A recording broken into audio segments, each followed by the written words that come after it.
Hi guys, pongal special అయితే అరిసెలు మొదటిసారి చేశాను. చాలా బాగా వచ్చాయి. నువ్వుల అరిసెలు కొన్ని, నార్మల్ అరిసెలు కొన్ని చేశాను. దీనికోసమని ఫస్ట్ అయితే 1 kg రేషన్ బియ్యం తీసుకొని 2 times బాగా వాష్ చేసి వాటర్ పోసి నైట్ అంతా నానబెట్టేసి మార్నింగే జల్లీలో వేసి వడపోసి తర్వాత ఒక కాటన్ క్లాత్ పైన ఆరబెట్టుకొని కొంచెం డ్రై అయిన తర్వాత మిక్సీలో వేసుకొని ఇలా పౌడర్గా చేసుకొని చిన్న హోల్స్ ఉండే జల్లెడతో జల్లించుకొని ఇలా పిండి మొత్తాన్ని బాగా అదిమి పెట్టుకోవాలి. నేనైతే ఇక్కడ పాకం కోసం బెల్లం పౌడర్ని తీసుకుంటున్నాను. 1 kg రైస్కి 700 grams బెల్లం అయితే తీసేసుకున్నాను. తర్వాత స్టవ్ పైన ఒక మందమైన గిన్నెని పెట్టి అందులో బెల్లాన్ని వేసి కొద్దిగా వాటర్ను పోసి పాకం అనేది ఇలా సాఫ్ట్ ముద్దగా వచ్చిన తర్వాత మనం పిండిని అయితే కొంచెం కొంచెంగా పోసుకొని మధ్య మధ్యలో కొద్దిగా నెయ్యిని వేసి కలుపుతూ ఉండాలి. పిండి మొత్తాన్ని ఒకేసారి వేయకూడదు. ఈ విధంగా పిండి మొత్తం వేసిన తర్వాత కన్సిస్టెన్సీ అయితే ఈ విధంగా ఉండాలి. ఇలా ఉన్న తర్వాత స్టవ్ను ఆఫ్ చేసేసి కొద్దిగా ఆయిల్ని వేసి పక్కన పెట్టి చల్లారనివ్వాలి. తర్వాత స్టవ్ పైన ఒక ప్యాన్ పెట్టి అందులో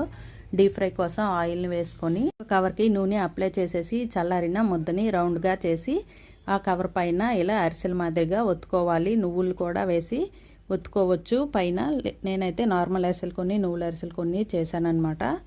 ఫస్ట్ అయితే నార్మల్ అరిసెలు చూపిస్తున్నాను. తర్వాత నువ్వుల అరిసెలు చేసుకోవాలంటే నువ్వుల్లో కొద్దిగా పాలను కానీ మజ్జిగని కానీ వేసి కలిపేసి దానిలో ఒత్తుకొని నువ్వుల అరిసెలను కూడా వేసేసుకోవచ్చు. ఈ విధంగా అరిసెలు అనేవి చాలా ఈజీ ప్రాసెస్లో చేసేసుకోవచ్చు. చాలా బాగా పొంగాయి. ఫస్ట్ టైం అయినా చాలా బాగా వచ్చాయన్నమాట అరిసెలు అనేవి. మీరు ఈ పండగ స్పెషల్ ఏం పిండి వంటలు చేసుకున్నారో కామెంట్ చేయండి. వీడియో నచ్చితే ఒక లైక్ వేసేయండి. Thank you for watching. Bye bye.